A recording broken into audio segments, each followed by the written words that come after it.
안녕하세요. 드라마를 톱파보는 잼잼 리뷰입니다. 2018년 지리산에서 발생한 감자폭탄 테러 사건의 범인은 손등에 작은 짐승한테 핥힌 것으로 추정되는 상처가 있었습니다. 그리고 국립공원 직원인 이양선은 자신의 집에서 감자폭탄을 가져가는 사람을 목격했었는데요. 그 사람은 바로 사촌 동생이었죠. 이양선의 사촌 동생이 감자폭탄 사건의 범인일 뿐 아니라 야구르트 사건의 범인이라는 증거까지도 나왔는데요. 야구르트 사건의 피해자인 안일병이 목격했던 범인의 인상착의, 170 중간 정도 되는 키에 얼굴은 평범하고 나이는 30대 초반으로 보이며 흰 얼룩이 묻은 검은색 티셔츠에 카키색 등산 바지를 입고 있었다. 그리고 오하이에고를 통해 이양선의 사촌동생이 입고 있는 검은 티셔츠에는 하얀색 가루가 묻어있는 걸 확인할 수 있었습니다. 하지만 이양선의 사촌동생 단독 범행이 아니라는 증거까지 나왔는데요.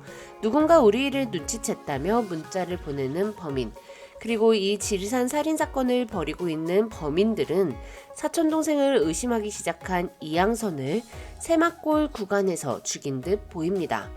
노트에 이양선 새막골 구간 빨간 줄이 쫙 있고 강현조의 이름까지 빨간색 펜으로 써놓은 걸 보면 이제 그들의 목표는 자신의 일을 눈치채기 시작한 강현조가 되겠죠. 그런데 도대체 왜 이 범인들은 지리산에서 사람들을 죽이고 다니는 걸까요? 전 그 모든 시작이 1995년 여름 발생한 도원계곡 수해 사건과 연관이 있을 것 같은데요. 사회 리뷰는 누가 사람들을 왜 죽이고 다니는지에 대해 톱파볼게요. 이양선은 해동문서 소속 행정직원인데요. 지리산이 고향이지만 어려서 부모님을 따라 인근 대도시로 이주해 그곳에서 성장했다고 되어 있습니다. 다만 명절 때마다 할아버지네 집을 놀러와 지리산이 친근했고 국립공원 직원이 됐을 때 지리산에 자원했다고 하는데요. 이양선의 할아버지 집에 걸려있는 대학 졸업사진에는 이양선의 엄마와 아빠로 추정되는 인물과 할아버지, 사촌 동생이 찍혀 있었습니다. 사촌 동생이 부모님으로 추정되는 인물들은 찍혀 있지 않은 걸로 보아 사촌 동생은 부모님이 안 계시고 할아버지와 함께 살아왔다고 볼 수 있을 것 같아요. 이건과 눈이 마주친 이양선의 사촌 동생이 미소를 지은 걸로 보아 두 사람은 예전부터 친분이 있는 관계라는 걸 알 수 있으니까요. 그렇다면 왜 사촌동생은 부모님이 안 계실까? 그건 바로 1995년 여름 발생한 도원계곡 수해 사건과 연관이 있을 것 같습니다. 한 집 건너 한 집이 상갓집일 정도로 100명이 넘는 사람들이 희생되었습니다. 이강의 부모도 이 수해로 사망했고 등산객은 물론 조난자를 구하려던 구조대와 마을 민간 의용대 다수가 사망하거나 실종됐죠. 그리고 이양선의 사촌동생의 부모님 또한 도원계곡 수해 사건의 피해자라는 생각이 드는데요. 그 이유는 바로 이 사진에 있습니다. 2회 마을회관에서 그때 희생된 사람들의 합동제사가 열리는 씬이 나왔을 때 희생자들의 사진들이 쭉 나왔었는데요. 다른 사진들은 쓱 한번 훑고 지나갔는데 마을 민간의용대의 단체 사진만 클로즈업이 되면서 화면에 꽤 오래 노출되었습니다. 스릴러 드라마에 의미 없는 장면은 없다는 생각으로 이 사진을 자세히 살펴봤는데요. 이 사진에는 민간 의용대 사람들의 이름이 모두 적혀 있고 사진 속 배우 얼굴도 눈에 익은 배우분들이었어요. 그냥 스쳐 지나가는 사진 속의 인물들을 눈에 익은 배우들로 캐스팅할 리는 없다고 생각하거든요. 그래서 사망하거나 실종된 민간 의용대의 가족들이 이 지리산 살인사건과 연관이 있을 거라 생각합니다. 이때 죽은 사람의 가족 중 일부가 뜻을 모아 피해자를 선정하고 사고로 위장해 죽이며 복수를 하고 있는 것 같아요. 그럼 어떤 기준으로 피해자를 고른 걸까? 그냥 랜덤으로 고른 건 아닐 거예요. 금래 할머니가 생전에 독버섯과 식용버섯을 착각했다는 걸 조사를 통해 알아둔 다음 그걸 이용해 배낭에 독버섯을 넣고 사고사로 죽음을 위장한 걸 보면 피해자는 정해져 있고 피해자를 사고사로 위장해 죽일 수 있는 최선의 방법을 연구하고 있다고 볼 수 있죠. 1995년 민간의용대는 비법정 탐방로를 통해 등산을 하던 사람들을 구하려다가 모두 죽거나 실종되었을 것 같습니다. 그래서 비법정 탐방로를 등산하는 사람들만을 죽게 만들었을 것 같아요. 지리산 살인마에게 당한 조난자가 아닌 염승원과 김기창에 의해 죽게 된 홍상규를 제외하고 피해자들의 두 번째 공통점이 있는데요.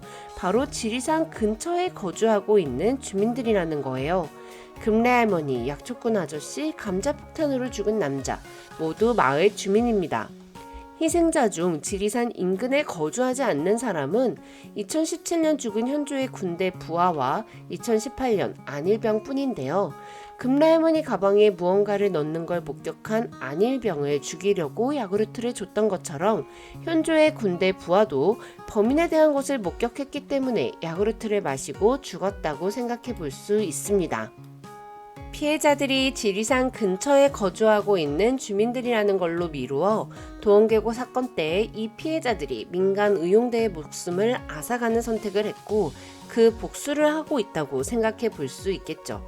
지리산 홈페이지에 사건을 시간순으로 정리해둔 타임라인이 있는데요.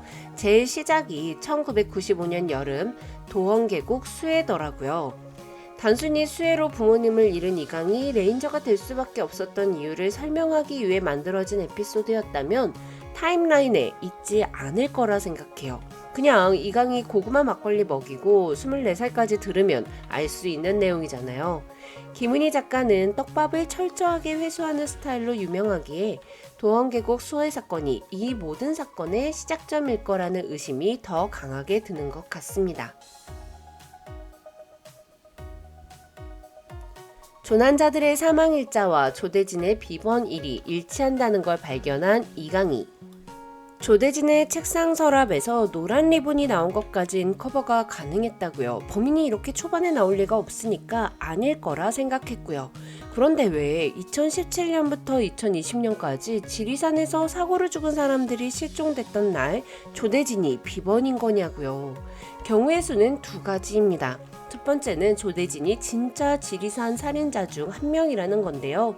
김은희 작가의 시그널에서도 주인공에게 공격을 했던 범인들이 1회부터 등장했고 주인공에 아주 가까운 주변 인물이었으니 드라마 초반에 범인 떡밥이 등장했다는 이유 하나만으로 조대진이 범인이 아닐 것 같다는 생각은 접어야 할 것 같기도 합니다.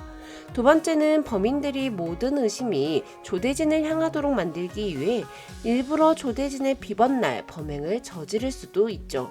즉 조대진의 스케줄을 알거나 서류 접근이 가능한 국립공원 직원이 조대진을 이용하고 있다는 건데요.